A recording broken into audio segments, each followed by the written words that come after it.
Hi friends, welcome to ఎస్వేసే. మనం మొదలు పెట్టక ముందే ఓడిపోతున్నామంటే దానికి కారణం కేవలం మన భయమే.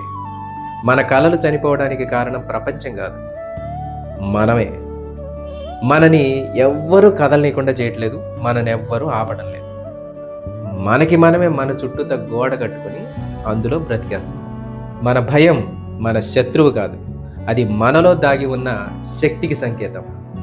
మనం భయపడుతున్నామంటే మనలో ఏదో విలువైంది దాగి ఉంది. దాన్ని బయటికి తీసుకురావడానికి మనం భయపడుతున్నాం. అయితే దాన్ని ఎంత త్వరగా వీలైతే అంత త్వరగా బయటికి తీసుకురావాలి. ఎందుకంటే ప్రయత్నించలేదు అన్న బాధ ఫెయిల్ అయిన దానికంటే కూడా ఎక్కువగా కాలుస్తుంది. ఈరోజు మనల్ని చూసి నవ్విన వాళ్ళు కొన్ని రోజులు పోయిన తర్వాత మనకు గుర్తుండరు. కానీ మనం ఈరోజు చేయకుండా వదిలేసిన దాని బాధ మాత్రం మనకి జీవితాంతం మనసుని కాలుస్తూనే ఉంటుంది. మన కలల్ని మనమే ద్రోహం చేసుకుంటే జీవితం మనల్ని ఎప్పటికీ క్షమించదు. మనల్ని మనం నమ్మిన రోజే జీవితం శ్వాస తీసుకుంటుంది. అందుకే మనం ఒక్క అడుగు ముందుకేస్తే భయం 10 అడుగులు వెనక్కిపోతుంది. మనలో ఉన్న టాలెంట్ అనేది బయటికి రాకపోతే అది మనకే నష్టం.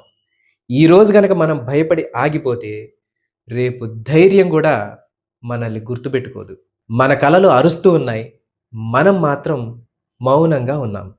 మన లోపల ఉన్న పిల్లవాడు ఆశగా చూస్తున్నాడు ఆ టాలెంట్ని బయటికి తీసుకురమ్మని. ఈ నిమిషం గనక మనం ఆగితే మన భవిష్యత్తు మన కోసం ఏమి ఎదురు చూడదు. కాబట్టి మనలో ఉన్న టాలెంట్స్ని ఈ క్షణంలోనే బయటికి తీసుకురావడానికి ప్రయత్నం చేయాలి. అభి నహితో కభి నహి, ధైర్యోస్మి.